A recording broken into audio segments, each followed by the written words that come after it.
Nous observons le monde pour le comprendre et pour pouvoir y évoluer. L'intelligence nous a permis de forger les outils pour comprendre l'infiniment petit et l'infiniment grand. Depuis plus d'un siècle, psychologues, biologistes, généticiens et neuroscientifiques la dissèquent, l'analysent, la mesurent. Nous avons inventé les ordinateurs, marché sur la Lune. Mais contrairement à ce que nous pourrions croire, notre intelligence individuelle n'augmenterait pas.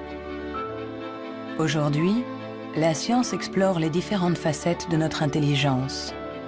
Mais les scientifiques savent-ils vraiment ce qu'est l'intelligence ?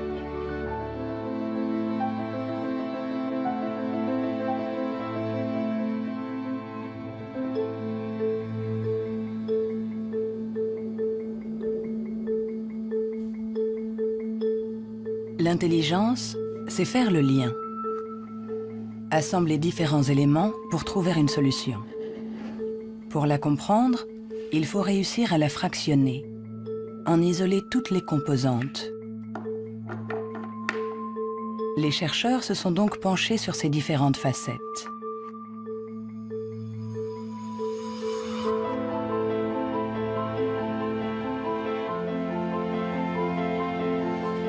Pour mesurer l'intelligence, une des premières idées a été de mesurer la vitesse à laquelle le cerveau réagit.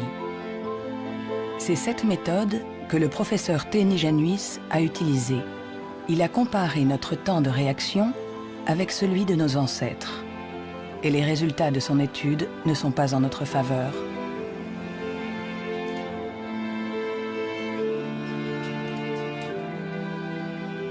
Pour mesurer le temps de réaction, on présente à un sujet une lumière sur un écran et il doit dire, en appuyant le plus vite possible sur un bouton, si elle apparaît à droite ou à gauche. Ce n'est donc pas un réflexe, mais une information simple que notre cerveau doit traiter. Ces études sur le temps de réaction sont très anciennes. Plusieurs d'entre elles ont été faites entre 1860 et 1880 en Grande-Bretagne par Francis Galton, le cousin de Charles Darwin. Il a testé plusieurs milliers de personnes qui étaient représentatives de la population de l'époque. Les gens avaient alors un temps de réaction très rapide. Nous avons donc cherché des études comparables qui auraient été faites durant les 120 dernières années. Et nous en avons trouvé une quinzaine. En les comparant, nous avons pu montrer que durant les 150 dernières années, les gens sont devenus de plus en plus lents.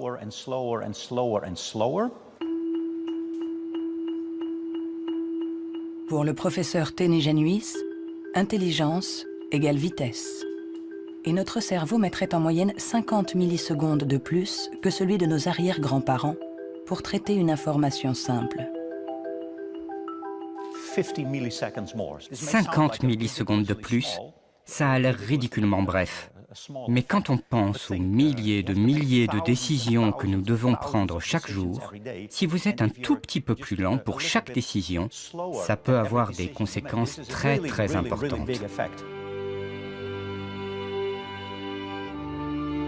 Le professeur Teni Januis est convaincu que nous sommes moins intelligents qu'au XIXe siècle.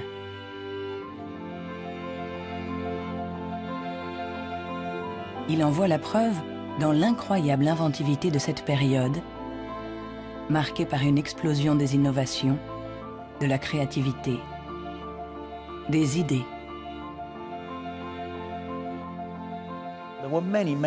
Il y a eu énormément de fantastiques innovations au XIXe siècle. Des études ont montré que le nombre d'inventions par habitant était 4 fois plus important qu'aujourd'hui. Le professeur Teni Januis pense que notre intelligence est en panne. Elle décline depuis au moins 150 ans. Mais au XIXe siècle, Sir Francis Galton pensait déjà que les Anglais étaient bien moins intelligents que les Grecs de l'Antiquité, qui ne manquaient pas d'esprit brillant. Alors, Qu'en est-il des prédécesseurs des Grecs, les hommes préhistoriques? Eh bien, il est extrêmement difficile de mesurer leur intelligence. Pourtant, à l'Institut Max Planck de Leipzig, on essaye de répondre à cette question en reconstituant le cerveau de nos ancêtres de la préhistoire.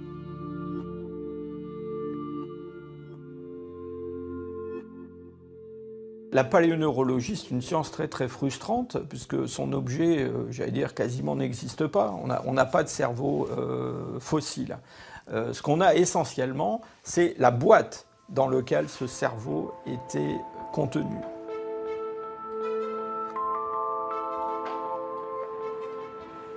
En comparant notre cerveau avec celui des hommes préhistoriques, les scientifiques se sont aperçus qu'il y avait des différences.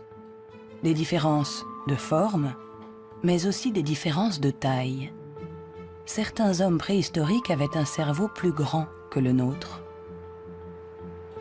Quand on sait que tout ce que nous sommes, tout ce que nous pensons, nos souvenirs, notre personnalité, nos émotions, notre langage, tout dépend essentiellement de cet organe, alors est-ce que l'intelligence est directement liée à la taille? Il serait naïf de penser qu'il n'y a pas de lien entre la taille du cerveau et la complexité des comportements, entre guillemets, l'intelligence. On le voit dans le monde animal, hein, les animaux qui sont les plus intelligents, en particulier les cétacés, certaines formes de dauphins par exemple, sont des formes qui dans le monde animal ont de très grands cerveaux, un grand nombre de neurones. On retrouve chez eux quelque chose qui rappelle ce qu'on trouve chez les primates, les grands primates, et chez l'homme. L'évolution a fait croître la taille de notre cerveau pendant 2 millions d'années, pour atteindre son maximum il y a 15 000 ans environ.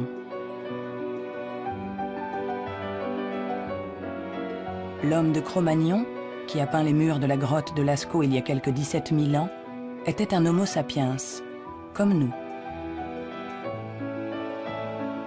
Mais de tous les Homo sapiens, il est celui doté de la plus grosse cervelle. En effet, la taille de notre cerveau aurait diminué par rapport à celui de notre ancêtre. Et pour certains chercheurs, nous serions moins intelligents que lui. Mais cette théorie est loin de faire l'unanimité.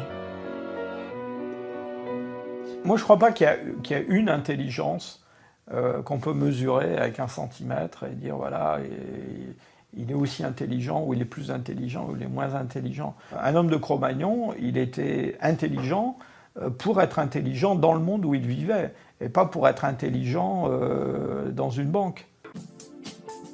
Si on allait chercher avec la machine à voyager à travers le temps un homme d'il y a 25 000 ans, un Cro-Magnon, qu'on l'amenait aujourd'hui, il s'adapterait au monde dans lequel il aurait à vivre. Historically, you guys have struggled to adapt. Yeah, right. Walking upright, discovering fire, inventing the wheel, laying the foundation for all mankind. You're right. Good point. Sorry we couldn't get that to you sooner. Connie, your reaction? We live in a society where the individual ego and the group dynamic are in constant struggle. Response? Yeah, I have a response. What? Plus intelligent? Moins intelligent?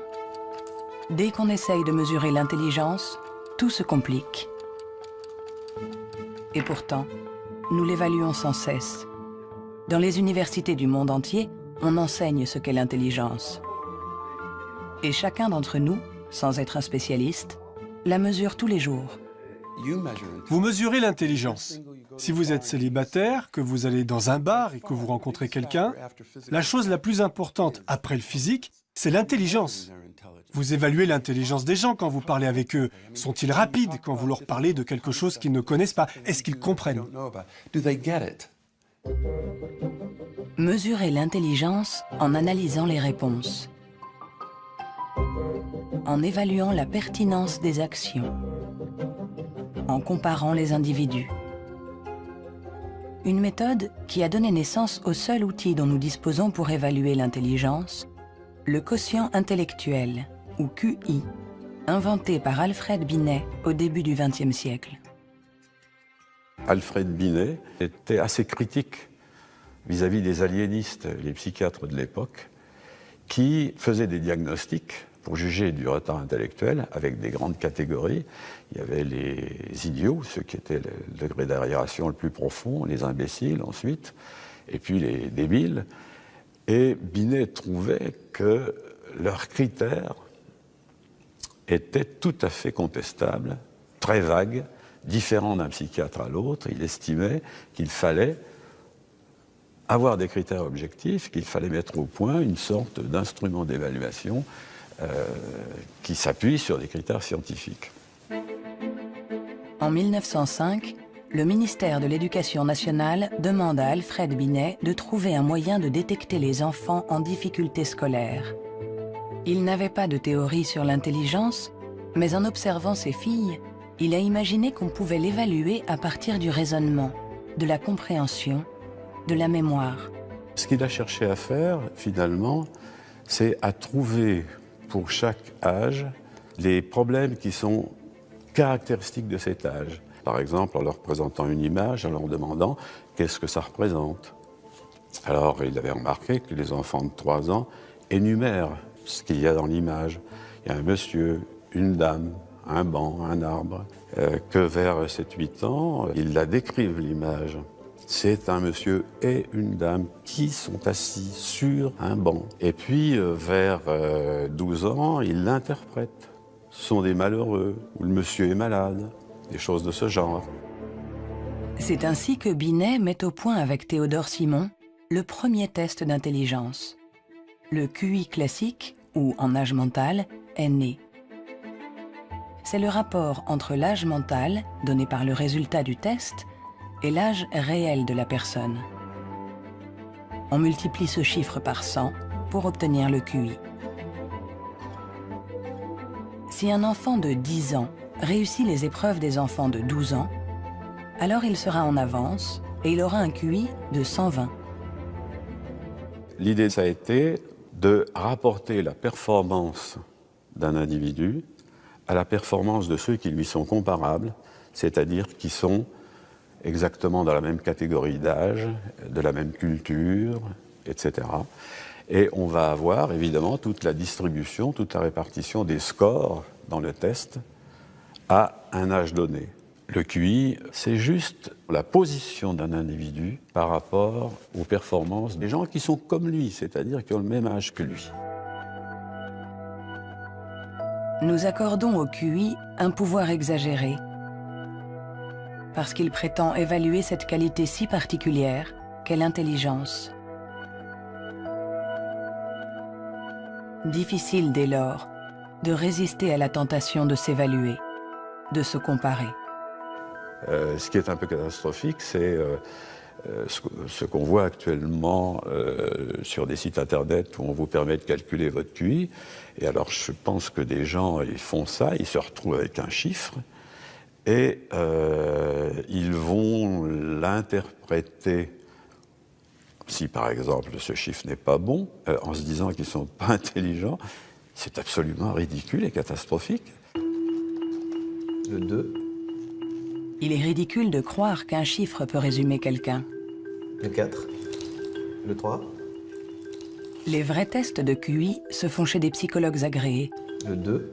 Car il faut savoir les interpréter en les mettant en rapport avec le passé d'un individu, son présent. Le 2 ou le 3. Sa personnalité. Le QI permet d'évaluer l'intelligence, de comparer les individus.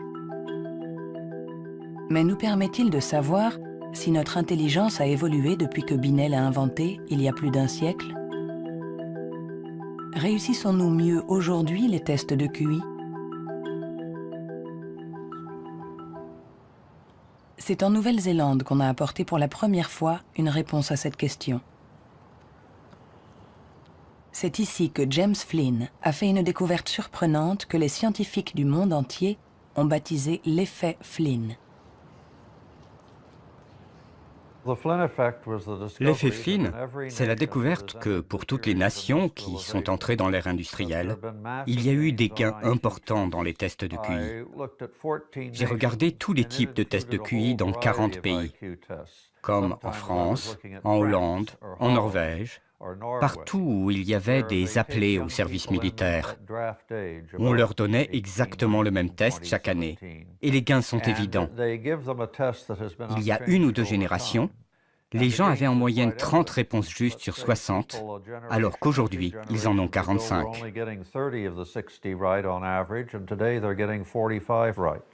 Après avoir passé au crible des dizaines et des dizaines d'études, James Flynn a montré que depuis plus de 60 ans, nous réussissons mieux les tests de QI.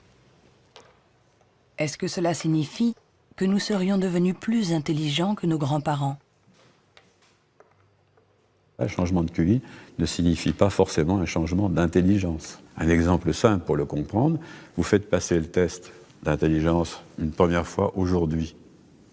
Vous le redonnez au même sujet demain. Il y a un effet d'apprentissage, il va réussir un peu mieux, il va avoir des scores un peu meilleurs. Ça ne veut pas dire qu'il est devenu plus intelligent, ça veut juste dire qu'il est un peu plus familier avec la façon de passer le test. L'augmentation du QI est due en grande partie à l'environnement. Une meilleure nourriture, une meilleure éducation. Notre QI augmenterait de 2 à 3 points par année d'école supplémentaire et la durée de scolarisation est passée en moyenne de 6 ans au début du XXe siècle à 11 ans aujourd'hui dans les pays industrialisés.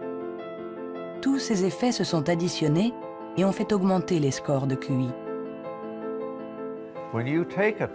Quand vous passez un test aujourd'hui, vous y êtes préparé dans la mesure où toute une série de facteurs vous ont donné la capacité d'utiliser votre logique de manière abstraite. C'est pour ça que vous pouvez regarder une suite de nombres et deviner le suivant.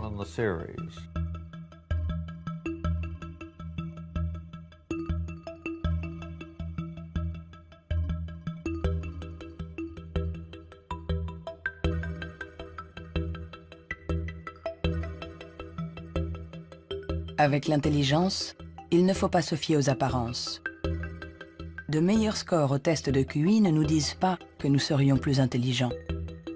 Nous sommes juste mieux préparés pour réussir des tests de QI. Notre intelligence est comme un muscle que nous avons entraîné pour en exprimer tout le potentiel. Mais à force de nous entraîner, nous avons peut-être atteint nos limites. Les chiffres le prouvent.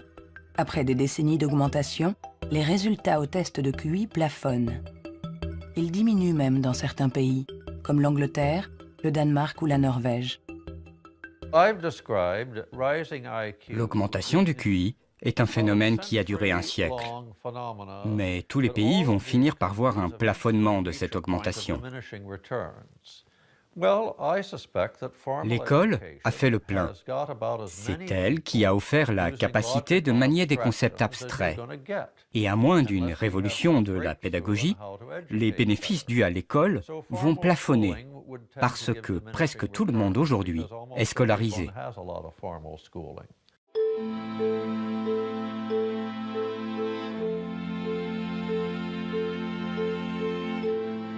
Un QI qui stagne. Des cerveaux plus lents, plus petits. Où en est notre intelligence? Les premiers outils permettant d'évaluer l'intelligence ont été inventés il y a plus d'1 siècle. On s'inspire toujours des théories imaginées par Sir Francis Galton et Alfred Binet. Mais aujourd'hui, nous pouvons aller plus loin.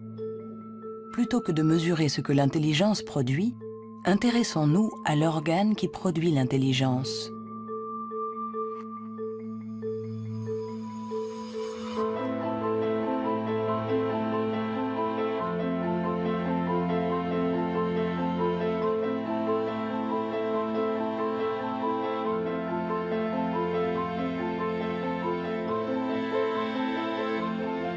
Richard Ayer est psychologue et neuroscientifique à l'Université de Californie, Irvine. Depuis plus de 30 ans, il essaie de savoir à quoi ressemble un cerveau intelligent. Grâce aux progrès faits par l'imagerie cérébrale ces dernières années, il cherche, avec son collègue le professeur Rex Jung, où, dans le cerveau, se niche l'intelligence. Nous regardons le cerveau de Richard Ayer. un très joli cerveau. Le docteur Ayer est une personne brillante, intelligente, et nous voyons toutes les régions qui sont le support de son intelligence.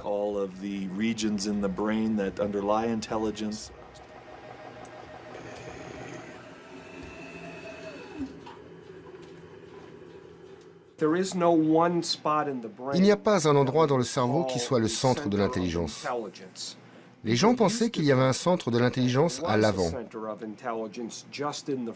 Mais les recherches ont montré que lorsqu'on fait des tests d'intelligence à l'intérieur d'un scanner, on peut voir que la communication entre l'avant et l'arrière est très importante pendant que l'on résout les problèmes. Le professeur Ayer a été l'un des pionniers dans l'utilisation des techniques de neuroimagerie moderne. Sa première étude date de 1988. On n'avait alors jamais utilisé ces outils dans les recherches sur l'intelligence. On a trouvé des zones du cerveau qui s'activaient quand les gens passaient des tests d'intelligence. Mais le choc, la surprise, c'était que plus ces zones étaient actives, moins les résultats du test étaient bons. C'était à l'opposé de ce qu'on attendait. À chaque fois qu'en science, on a un résultat à l'opposé, c'est vraiment intéressant.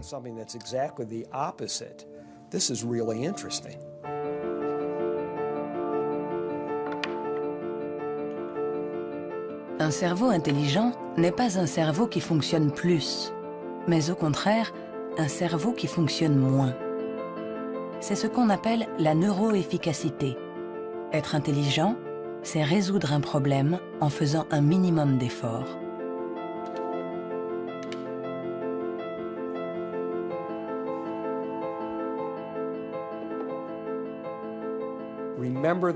Souvenez-vous de la première fois que vous avez conduit une voiture. Le premier jour, dans un grand parking vide, avec quelqu'un assis à côté, et vous tournez le volant et vous pensez « Maintenant, il faut que je freine ». Mais aujourd'hui, vous conduisez au milieu de la circulation dans une ville que vous ne connaissez pas, et malgré ça, vous pouvez discuter avec quelqu'un. Votre cerveau est bien plus efficace pendant que vous conduisez. Donc, les hauts niveaux d'intelligence ne sont pas forcément liés à un cerveau qui travaille plus, mais à une transmission plus efficace de l'information entre les zones importantes du cerveau. Lorsqu'on pense à un processus aussi complexe que l'intelligence, il faut imaginer que le cerveau est comme un orchestre avec différentes sections. Mais le vrai mystère, c'est comment ces sections interagissent. Parce que pour autant que nous le sachions, il n'y a pas de chef d'orchestre.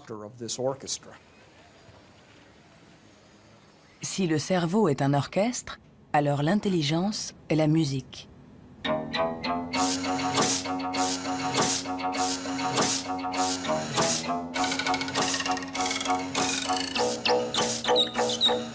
Nous commençons à déchiffrer la partition, mais nous ne savons toujours pas comment les musiciens parviennent à jouer ensemble. À l'université de la Sorbonne, le professeur Olivier Houdet est à la recherche de ce chef d'orchestre. Pour le trouver, il mesure l'activité électrique du cerveau pendant que des enfants résolvent des problèmes. Ce qui l'intéresse, c'est ce qu'il appelle les bugs de l'intelligence. Si vous présentez à un enfant ce dispositif avec 1, 2, 3, 4, 5 babards écartés ou 5 babards resserrés, et vous demandez à l'enfant, y a-t-il le même nombre de babards au-dessus et en dessous, jusqu'à 6-7 ans, tous les enfants du monde vont vous répondre « Ah ben non, il n'y en a pas pareil, il y en a plus là parce que c'est plus long ». Le cerveau de l'enfant est donc piégé par l'intelligence, c'est-à-dire visio-spatiale, selon laquelle longueur est égale à nombre. Dans le cerveau, ça se traduit par le fait qu'on a des chemins neuronaux différents pour résoudre une même tâche.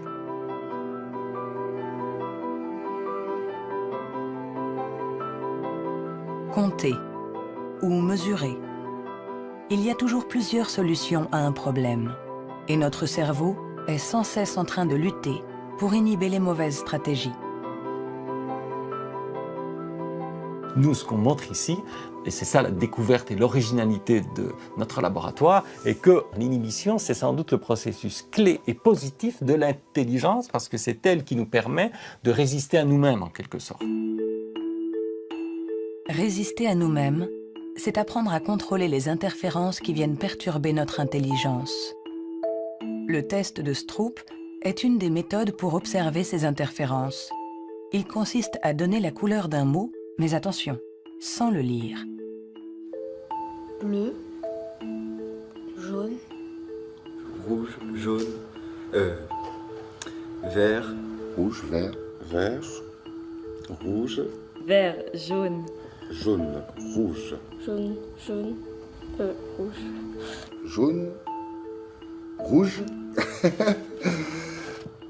jaune, jaune, rouge, vert, rouge, jaune, bleu.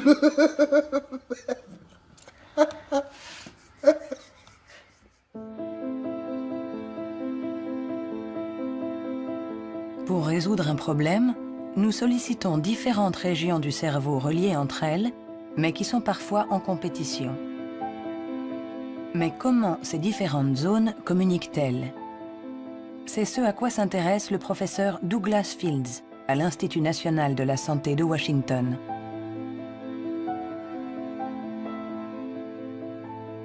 Le cerveau est fait de deux sortes de tissus, la matière blanche et la matière grise. Tout le monde a entendu parler de la matière grise. C'est là où se trouvent les neurones, sur une couche à la surface du cerveau. Mais en dessous, il y a des milliards de connexions, de câbles, des axones qui connectent les neurones. Et c'est blanc parce que ces axones ont une gaine isolante formée d'une membrane qui est de la myéline.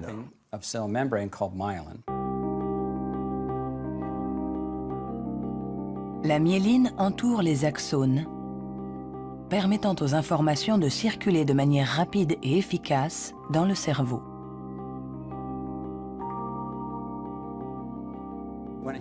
Quand un enfant naît, son cerveau n'est pas mature. Ses fonctions sont minimales. Un bébé ne peut quasiment rien faire. Il ne peut pas se nourrir, il ne voit pas vraiment, il ne sait pas marcher ni redresser la tête. C'est parce que notre cerveau est façonné en permanence par notre environnement. Et une des choses les plus intéressantes avec la myéline, c'est qu'elle se forme après notre naissance. La myéline est essentielle pour que l'information circule de manière efficace dans le cerveau. Elle est donc essentielle pour notre intelligence. Mais aujourd'hui, la formation de la myéline est perturbée. Barbara Demnex, endocrinologue au Muséum d'histoire naturelle de Paris, a montré comment notre intelligence est menacée par un des fléaux majeurs du XXIe siècle, la pollution. Quel que soit l'endroit où vous vivez dans le monde, vous allez être exposé à des centaines de produits chimiques qui vont interférer avec l'hormone thyroïdienne. Cette hormone est produite par la glande thyroïde qui se trouve à la base du cou chez l'homme. Elle est nécessaire au développement du cerveau depuis les premières étapes du développement du fœtus jusqu'à un âge plus avancé, comme le mien, pour assurer le maintien de fonctions, comme la myélinisation. L'Autorité européenne de sécurité des aliments a analysé 297 pesticides. Plus d'une centaine d'entre eux perturbent le fonctionnement de l'hormone thyroïdienne. Tout comme le bisphénol A, les PCB, les retardateurs de flamme. Des produits chimiques avec lesquels nous sommes en contact tous les jours. L'équipe de Barbara Demnex a montré qu'ils ont la particularité de bloquer les récepteurs spécifiques de l'hormone thyroïdienne sur chacune des cellules de notre cerveau. Et les effets sont considérables. Ce sont des preuves solides. On a regardé, les scientifiques ont regardé, les niveaux d'exposition chez les femmes qui ont des enfants. On a comparé différents niveaux d'exposition et on a vu que les niveaux les plus élevés étaient associés à une perte de 5 à 6 points de QI chez leurs enfants. C'est vrai que la plupart d'entre nous ne voient pas la différence, mais il est évident que 5 points de QI en moins peuvent faire une grande différence pour votre réussite scolaire. ou votre réussite dans la vie. Et le simple fait de le savoir est vraiment troublant pour les parents.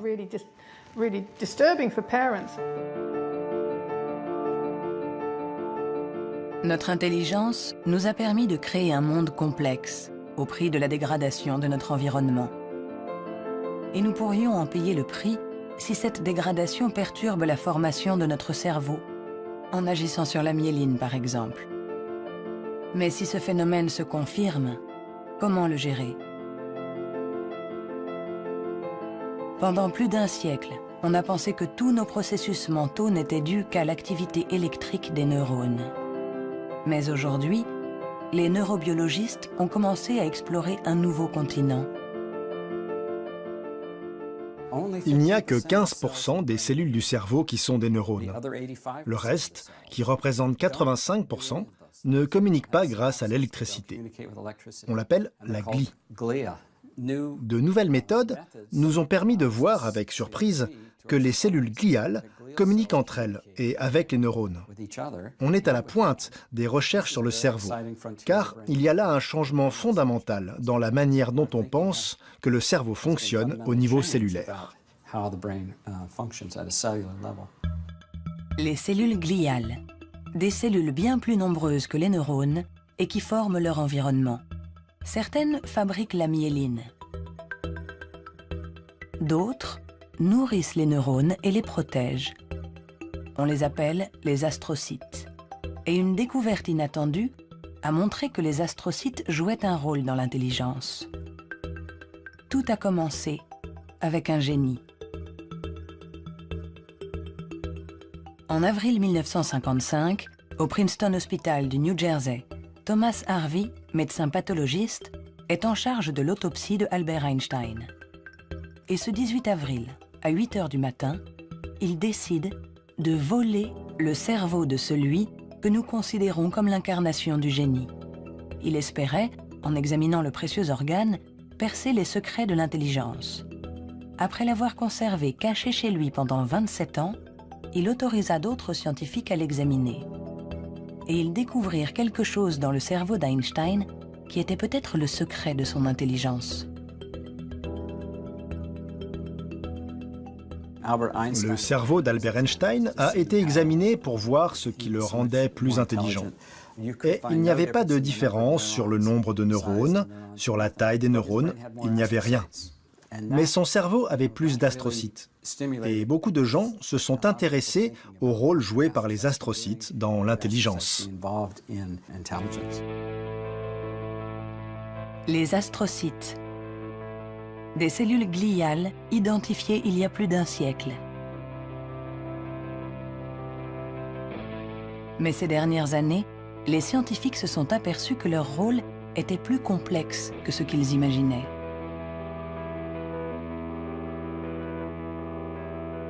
Les astrocytes servent à beaucoup de choses. Ils contrôlent les synapses, ils contrôlent le flux sanguin dans le cerveau, ils nourrissent les neurones, ils réagissent aux blessures. Toutes ces choses étaient considérées comme des tâches ménagères faites par les astrocytes dans le cerveau. Et plein de gens ne les prenaient pas au sérieux. Jusqu'à ce qu'on réalise que ces tâches ménagères font que l'astrocyte contrôle le neurone. Un astrocyte humain contrôle des centaines de neurones. Bien plus que ce que peut faire un astrocyte de souris, par exemple. En se basant sur cette observation, une équipe de l'Université de Rochester a mis au point une expérience fascinante. Pour mieux comprendre l'intelligence humaine, ils ont décidé de lui faire franchir la barrière des espèces. Ils ont greffé des astrocytes humains dans le cerveau de souris.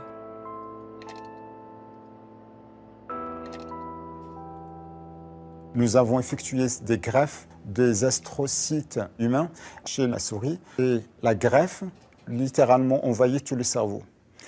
Quand on regarde, par exemple, à l'âge de 1 mois après la greffe, on voit que la greffe est très discrète à l'endroit presque où on a greffé les cellules.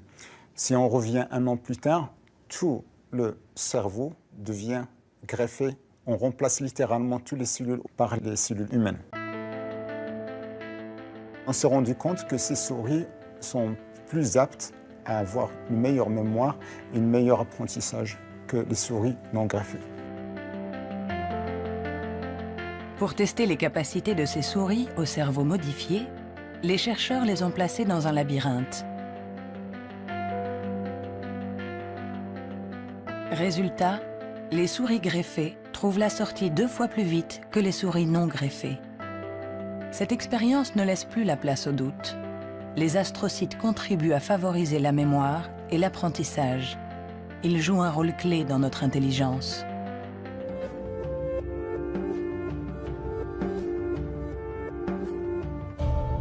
L'intelligence se reflète dans le fonctionnement du cerveau.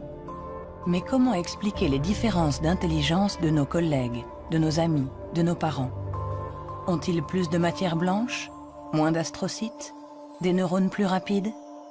Ce qui est à l'origine de nos capacités se trouve en partie dans nos gènes. Robert Plomine est généticien comportementaliste. Dans le cadre de ses recherches, il a regardé grandir des milliers d'enfants. Grâce à eux, il espère pouvoir trouver les gènes qui influent sur l'intelligence. Les gens demandent souvent dans quelle mesure l'intelligence est déterminée par les gènes. Mais tout d'abord, il faut insister sur le fait que le mot « déterminé » n'est sans doute pas le bon. On devrait dire « influencé ». C'est comme pour la taille, elle est liée aux gènes, mais pas déterminée par eux. Si vous êtes grand, il est probable que vos enfants seront plus grands que la moyenne. Mais s'ils sont mal nourris ou s'ils sont malades, ils seront peut-être plus petits. Ce n'est pas déterminé, c'est influencé. Pour l'expliquer différemment, les gènes nous donnent un potentiel et l'environnement permet de l'exprimer.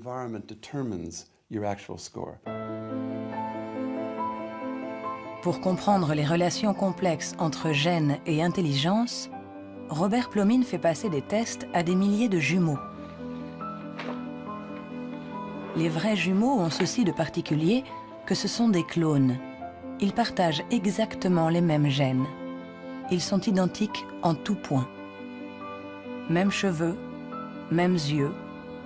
Mais ont-ils les mêmes résultats au test d'intelligence? La réponse est oui. Leurs résultats sont plus proches que ceux d'un frère et d'une sœur. C'est la preuve que même s'ils ne sont pas les seuls déterminants de l'intelligence, les gènes jouent un rôle crucial. La plupart des pays dans le monde, plus de 100 pays, disposent maintenant de registres de jumeaux, car ils reconnaissent l'importance de la méthode des jumeaux pour estimer l'influence des gènes. La prochaine étape de nos recherches est d'essayer de trouver les gènes responsables de l'intelligence. Pour cela, Robert Plomine utilise des puces à ADN capables de détecter plus d'1 million de marqueurs génétiques. En comparant l'ADN de tous ceux qui ont eu de bons résultats au test, il cherche à voir si certains gènes apparaissent plus fréquemment. Mais l'identification précise de ces gènes s'est révélée beaucoup plus compliquée que ce qu'il espérait.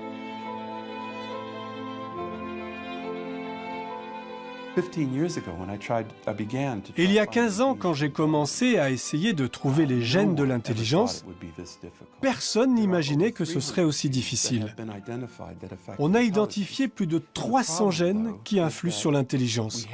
Et le problème, c'est qu'on en a identifié seulement 1%.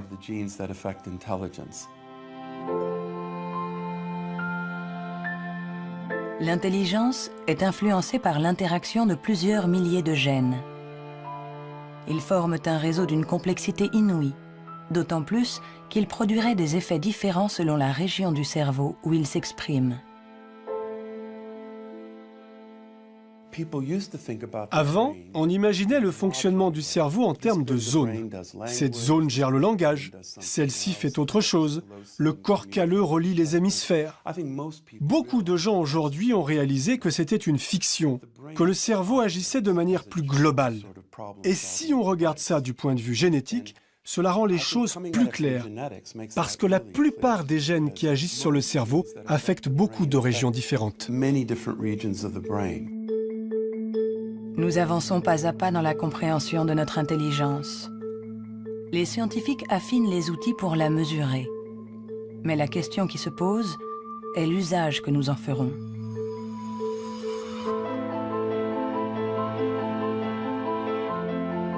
L'intelligence est ce qui prédit le mieux notre niveau d'études, notre emploi. Par conséquent, parler de l'intelligence de quelqu'un n'est pas anodin. On donne une valeur, on classe, on hiérarchise, avec tous les risques de dérapage que cela comporte. L'erreur de raisonnement, c'est de considérer que l'intelligence serait essentiellement héréditaire. Et ça a conduit effectivement à des dérives qui sont tout à fait ridicules, je dirais, absolument ridicules.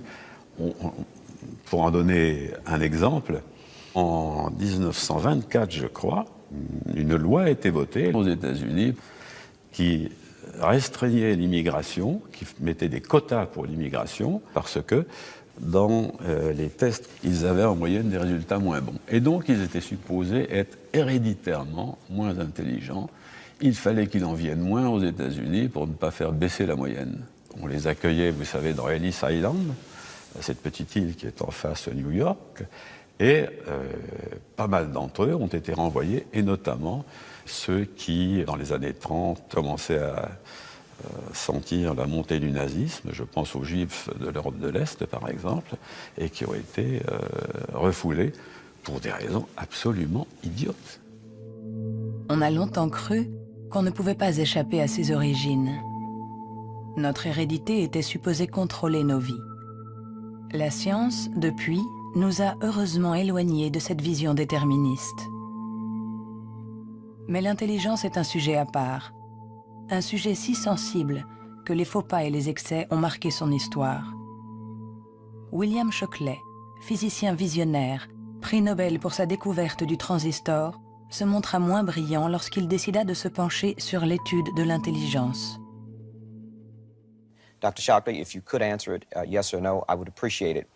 Do you believe that black people are inferior in intelligence because of their heredity? What I say is this. My research leads me, and it's a tragic conclusion, really, my research leads me inescapably to the opinion that the major cause of the American Negro's intellectual and social deficits is hereditary and racially genetic in origin, and thus not remediable to a major degree by practical improvements in environment. Then what do you see as the solution to the problem? I would propose that you would offer a bonus to everyone to be sterilized. The offer is based upon the best estimates, best scientific estimates that one can have of any genetically carried disabilities. 1974, c'était tout juste hier, une époque pas si lointaine où certains se servaient du QI pour justifier des théories racistes, pour exclure ceux qui étaient différents. Joseph Chovanec est atteint du syndrome d'Asperger, une forme d'autisme qui peut cohabiter avec un QI élevé. Diplômé de Sciences Po, docteur en philosophie, écrivain. À 6 ans, il ne disait pas un mot. Aujourd'hui, il parle 7 langues, dont l'hébreu, l'arabe, le perse et l'azerbaïdjanais. Je fais partie de ces enfants qui étaient promis à la poubelle. Pendant très longtemps, on nous a dit que les personnes autistes étaient déficientes intellectuelles. On a posé presque comme synonyme déficience intellectuelle et autisme. Alors qu'aujourd'hui, on sait bien que ce n'est pas le cas. Chaque société humaine a besoin d'un certain nombre de hiérarchies, a besoin que les gens se démarquent un peu des autres. Et on a tendance à résumer un peu tout par un critère unique. Aux États-Unis, ce qui fait, j'allais dire, les qualités humaines et les hiérarchies, c'est le QI. En France, c'est tel ou tel concours administratif. Sous la Chine impériale, c'était les fameux concours de mandarinat. Mais tout ça, ça repose sur une idée centrale qui est fausse, à savoir qu'il y aurait une échelle unique de l'humanité. Et forcément, celui qui prône ce genre de théorie se place lui-même tout au sommet. C'est toujours comme ça. L'intelligence comme échelle unique de l'humanité. Mais peut-on résumer l'humain à une seule dimension? Peut-on réduire l'homme à sa seule intelligence, alors que l'intelligence elle-même a de multiples facettes?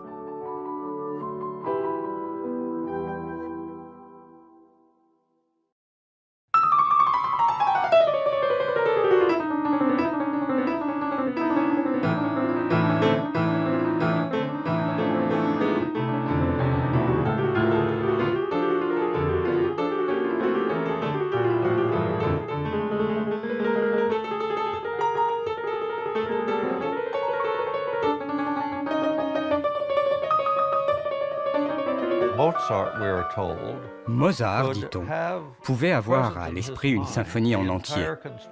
Si vous suivez une symphonie, vous devez suivre son développement dans le temps. Mais lui, il avait conscience de sa globalité. C'est un peu le même niveau de complexité que pour un mathématicien qui pense à 7 ou 8 formules et voit toutes les connexions possibles entre elles. Alors on peut toujours objecter. Est-ce que l'intelligence musicale est une forme d'intelligence? Ce n'est pas important. Ce qui est important, c'est que ça existe et que ceux qui l'ont n'ont pas obligatoirement de grand QI.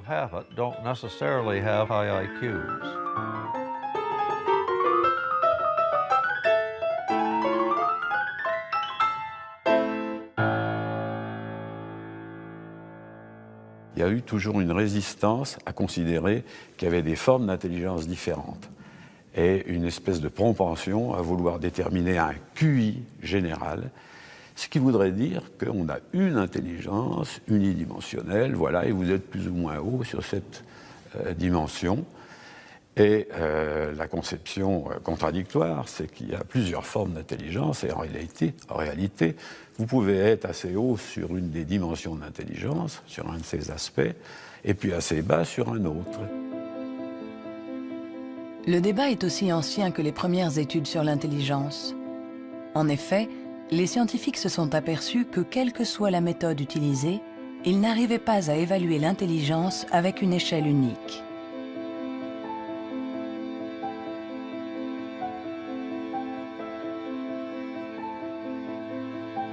À l'Université du Nouveau-Mexique, le professeur Rex Jung est convaincu que pour résoudre n'importe quel problème, nous utilisons différentes manières de raisonner, que ce que nous appelons intelligence n'est que l'une d'entre elles.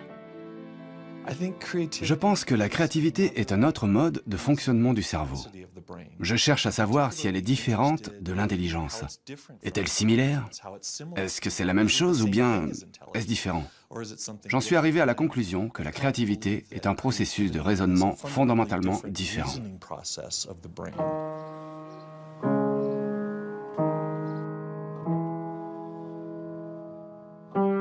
Déchiffrer une partition, c'est être intelligent en utilisant nos connaissances.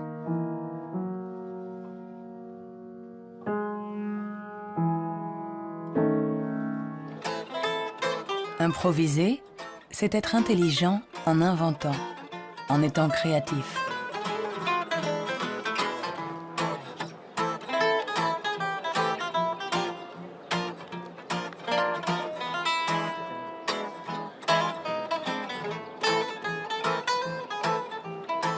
Un musicien peut être à la fois intelligent et créatif. Un sujet d'étude idéal.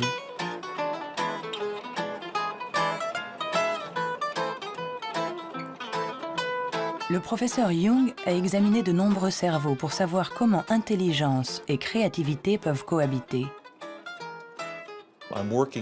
Je travaille sur l'hypothèse que ce sont des partenaires et qu'il y a deux réseaux différents dans le cerveau qui coopèrent pour nous permettre de raisonner.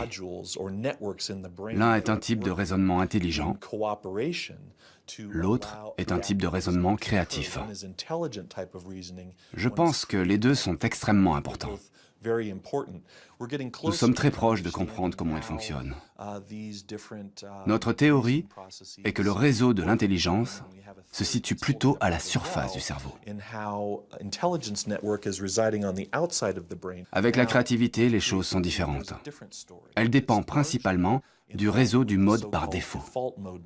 Le réseau du mode par défaut est un réseau qui se trouve plutôt au milieu, à l'intérieur du cerveau. Et ces deux réseaux échangent en permanence des informations pour nous permettre de résoudre les problèmes posés par le monde qui nous entoure.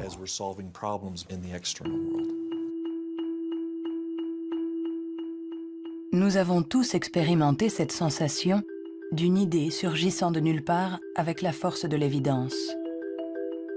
Ce que nous révèlent les neurosciences, c'est que ce mode de raisonnement, ce mode inventif, créatif, est un mode de raisonnement à part entière. Peut-on être intelligent sans être créatif? Ou créatif sans être intelligent? La question a elle-même un sens. Pour évoluer intelligemment dans le monde, n'avons-nous pas besoin de toutes les ressources de notre esprit ? On ne peut pas être créatif en physique, par exemple, si on n'a qu'une éducation physique. Pour être créatif en physique, il faut une autre éducation et ensuite se retrouver dans un univers étranger et réutiliser des trucs et astuces, des mécanismes mentaux qu'on a appris ailleurs. Hein. Et le drame de la recherche stérile, c'est la recherche qui ne connaît que sa petite chapelle, où il n'y a ni import ni export de données. Hein. Par contre, tous ceux qui ont été créatifs, ce sont des gens qui ont importé des idées d'un univers autre.